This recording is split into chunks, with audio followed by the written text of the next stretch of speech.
Hello guys and welcome back to Interview MedMas. Now it's day 14. Hope you're enjoying this series so far. Today's question is going to be on the same topic again, ethics and tolerance of ambiguity, and we're going to be talking today about this particular question, which is organ donation should be an opt-out system rather than an opt-in system in this country. Do you agree or disagree? Okay, so again, pause the video, jot down a few ideas on a piece of paper, and we'll regroup in a second. So again, like every single time, let's start off with the purpose of this question. The purpose is to make sure that you understand what opt-in and opt-out systems are for organ donation, that you're able to appraise how important it is for organ donation to still go ahead, and to understand as well that there are shortages and what sort of system would be better to help the NHS specifically to get more people to give their organs and prevent less people from dying because they're waiting for years to get an organ. And also the whole aspect of if somebody's waiting for years on dialysis for a kidney, that means that for years they're using so many resources to be on dialysis. That might be a bit unjust, whereas if they just had a kidney, they would be off of dialysis in less than a few days. So the way I would answer this question first is talking about organ donations generally in the context of the UK, how many people give organs, how many are needed, stuff like that, and then talk about the opt-in versus the opt-out system, so what they are. And then I would move on to talking about the pros and cons and finish just generally with my opinion. So let's start off with the first thing. So I would talk about organ donation and say that organ donation is extremely needed in this country. I remember looking 2 years ago to a number that says more than 6,000 people in this country are in the waiting list, and that there's not enough organs, and every single day approximately 3 people die while waiting for an organ, and that costs a lot of money, as I said, for example, the dialysis example previously. And then I would move on to be so I think the most important thing right now would be to explain and define what opt-in and opt-out systems are. So I would define what the opt-in system is, which is patients aged over 18 have to opt in if they want to be an organ donor or explicitly express that they want to donate to the family member. And the problem right now, the biggest hurdle with this opt-in system is that if somebody is eligible to give their organs but never really talked about it before, it's to the family to make the choice, and oftentimes the family hurdle is really difficult to navigate because they've just lost a family member, and if they haven't talked about it previously, it's more likely that they're going to say no than they're going to say yes. Whereas if the person is on the list, it's very unlikely that the family will be like, actually, we don't want that to happen. And that person has told us before that they were on the list, but that was not something they wanted to do anymore.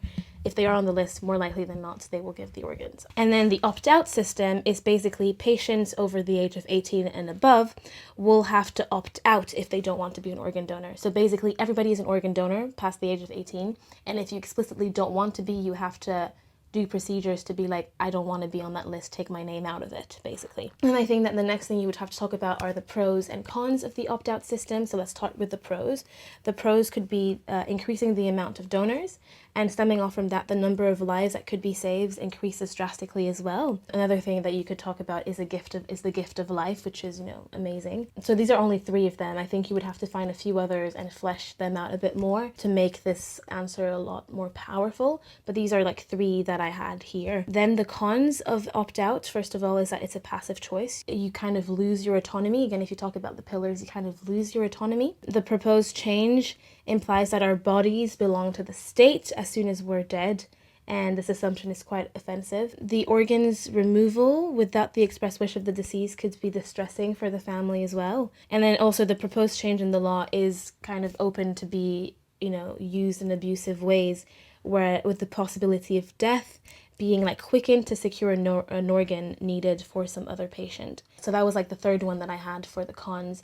And I think that how I would tie it up would, again, go back. So I've talked about what organ donation is, how needed it is in this country, opt-in system, opt-out system, pros of opt-out, cons of opt-out. And then I would move on to talking about, again, the pillars. What are the pillars of ethics? You have autonomy, justice, non-maleficence, beneficence, okay? And then you'd be with everything that I've talked about, the cons and the pros, if we take it with the pillars, autonomy, by doing an opt-out system, you are taking that autonomy out in a way. Obviously, you're allowed to opt out, but you are preventing people to making that choice consciously and really going through a process of, this is what I want to do. You're kind of taking that choice away from them, and it becomes a passive decision. Then you move on to talking about beneficence. Is this opt-out system doing good?